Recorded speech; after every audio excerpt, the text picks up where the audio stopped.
اللہ کے سامنے کھل جائیں گی۔ اللہ نے یہ نظام بنایا ہے کہ ہمیں بھی پتہ چلے کہ ہم کیا کرتوتیں کر کے اللہ کے پاس۔ لوگ سوال کرتے ہیں کہ جب اللہ کو پتہ ہی تھا کہ یہ لوگ جہنمی ہیں اور جنتی ہیں، اللہ وہی فیصلہ کر دیتا۔ اللہ نے اسی لیے سارا نظام بنایا کہ ان لوگوں کو پتہ چلے کہ جس مقصد کے تحت جو ڈیوٹی میں نے اس کے لگائی تھی وہ ڈیوٹی پوری کر کے آیا کہ نہیں آیا۔ اب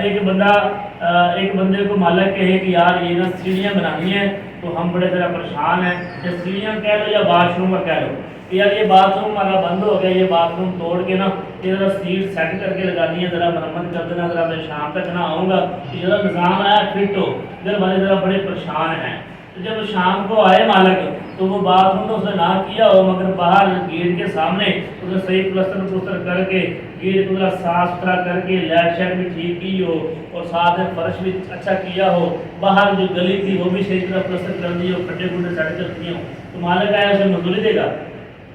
کیا کہتے ہو؟ اور اتنا مارے گا کہ نہیں مارے گا؟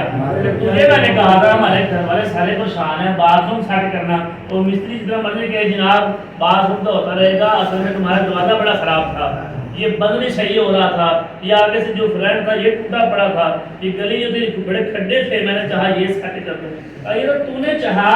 جو میں نے چاہا وہ کیا کر کے لایا تو بھائی؟ جو میں نے تجھے کہا تھا کہ یہ ذرا میرا باتھ روم ہے ایسے صحیح کر دینا، پورے گھر والے پریشان ہیں، تو تو نے وہ نہیں ٹھیک کیا، باہر مزدوری مانگ رہا ہے، ساتھ مزدوری مانگ رہا ہے، تو اللہ ہم سے کہے گا بتا بندے جو میں نے کہا تھا وہ کیا لایا؟ کہ اللہ میں بڑی بڑا کے داڑھی بناتا رہا، بڑا اپنے آپ کو چکما بنا کے رکھا، اور میں کیا کرتا اللہ میں فلاں بھی کیتا فلاں بھی کرتا رہا۔ اللہ کہے گا یہ سب بھی تم نے نہیں کیا، یہ بتا میرے لیے کیا لے کے آیا ہے، بتا میرے لیے کیا لے کے آیا؟ یہ تو اپنی انجوائمنٹ کرتا رہا، جو مرضی کرتا رہتا، جہاں مرضی خرچ کرتا، بتا میرے لیے کیا کر کے لایا؟ اگر ہم وہاں کہیں گے نا التحیات للہ والصلوات والطیبات والسلام علیکم، تو پھر اللہ ہم پر سلام کرے گا۔ اگر ہم اللہ کہیں گے اللہ میری ساری کی ساری عبادتیں، قولی عبادتیں، فعلی عبادتیں، مالی عبادتیں، جانی عبادتیں، میرا اٹھنا بیٹھنا جینا مرنا ہر چیز تیرے لیے ہے، تو بات بنتی ہے۔ جیسے میرے نبی کو اللہ نے جب کہا کہ نبی میرے لیے کیا لایا، دنیا سے اتنا سفر کر کے آیا،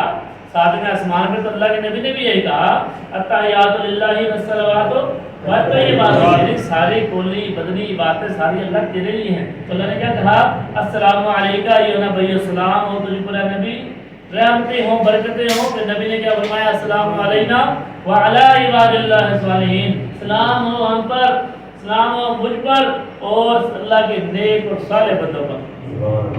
مزہ تو پھر ہے اگر ہم اللہ کے یہاں پہنچ جائیں تو ہماری ساری منڈی گناہوں سے بھری ہو، ادھر دیکھیں برائیاں نظر آئیں، ادھر ساری برائیاں نظر آئیں، سامنے برائیاں نظر آئیں، اب آتی ہیں ذرا دیکھو، ذرا آنکھ بند کر کے تصور کی زندگی میں جا کے دیکھو، ذرا ہمیں سمجھ آ جائے گی کہ ہم نے کیا کیا دنیا کے اندر معاملات کیے ہیں، اپنے گھر والوں کے ساتھ ہمارا رویہ کیسا ہے، ہماری بیویوں کے ساتھ ہمارا رویہ کیسا ہے، ہمارے بچوں کے ساتھ ہمارا رویہ کیسا ہے، ہمارے ماں باپ کے ساتھ ہمارا رویہ کیسا ہے، ہمارے ہمسایوں کے ساتھ ہمارا رویہ کیسا ہے، ہمارے ملنے جلنے والوں کے ساتھ ہمارا رویہ کیسا ہے، تو سمجھ آ جائے کہ ہم اللہ کے لیے کیا جمع کر رہے ہیں اپنے لیے۔ اصل میں یہ سب کچھ جمع اپنے لیے کرنا ہے۔ جیسے بادشاہ نے کہا تھا کہ سیب لے کے آؤ،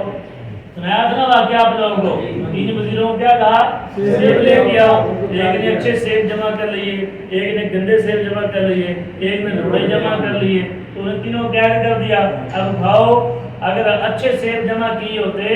اچھی نیکیاں جمع کی ہوں گی تو ہمارے کام آ جائیں گی، اگر وہی گندی جمع کی ہوں گی، گند جمع کیا ہوگا تو ہمارے کسی کام نہیں آئیں گے، کیونکہ اللہ هو السمیع العلیم ہے، وہ سب کو سننے والا، ہر چیز کا علم رکھنے والا ہے۔ تو یہ دنیا عبرت کی جا ہے بھائی، کوئی تماشا نہیں ہے، اس کو عبرت ہی سمجھنا چاہیے۔ یہ امتحان کی گھڑیاں ہیں جہاں پر ہمیں آخرت کے لیے تیاری کرنی ہے، نہ کہ ایسے ہی وقت گزار دینا ہے۔ میں دنیا میں سب سے قیمتی چیز جو سمجھتا ہوں نا، پیسے کو نہیں سمجھتا، مال کو نہیں سمجھتا، رزق کو نہیں سمجھتا، سب سے قیمتی چیز دنیا کے اندر کوئی ہے وہ ہے صحت اور وقت، صحت اور وقت۔ اللہ اگر کسی بندے کو صحت اور وقت انسان کے پاس ہو اور ساتھ میں ایمان کی دولت حاصل ہو، ساتھ میں ایمان کی دولت حاصل ہو اور وہ وقت انسان اللہ کے راستے میں خرچ کرے، یہ اصل بینک بیلنس ہے بھائی، اصل بینک بیلنس یہ ہے۔